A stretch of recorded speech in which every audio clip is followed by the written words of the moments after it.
37-year-old George Rochester, a fisherman by trade, had just alighted a bus coming from Belize City here at the corner of the Northern Highway and Egbert Quilter Street in Ladyville shortly after 8 on Saturday night. He reportedly stopped here at Honey Supermarket at the corner to make a purchase before proceeding down the same street. Rochester was going to a party on Myrtle Wade Crescent, but he never made it. He was shot dead about 200 feet from the highway, apparently by someone who was studying his movements. His father, George Rochester Sr., told Love News Today that he was scheduled to return to the U.S. this past Sunday and had just bade his son goodbye the same Saturday night.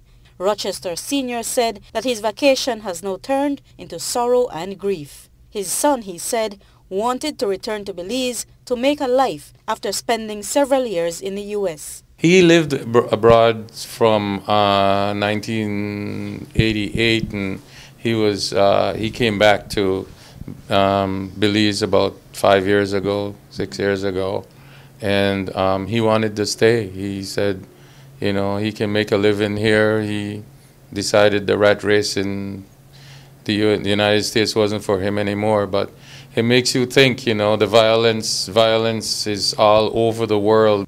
Police are following a number of leads. Rochester just exited a bus from Belize City, and whilst walking on Quilter Street, apparent gunshots were heard in that area, and a man was seen running from that area. We are hoping that someone out there who may have seen something can help us in identifying the assailant in this case, the perpetrator of this crime.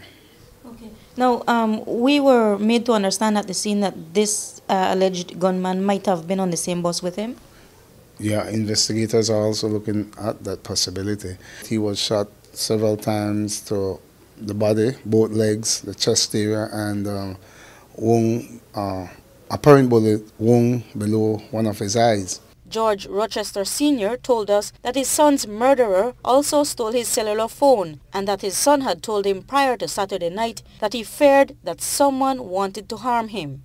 He came over to my house Saturday night, and we said our goodbyes, and he told me he was going to take the bus to Ladyville and to go to a party up there. He said at times he felt, you know, that he feared for his life, but he says in Belize, you know, you never know. There were certain things I guess he didn't want me to know or to, you know, he didn't, because he respected me so much that he thought that I guess certain things was not for me to know or anything like that. Police have recovered 4 9mm shells from the scene. Reporting for Love News, I am Marian Ali.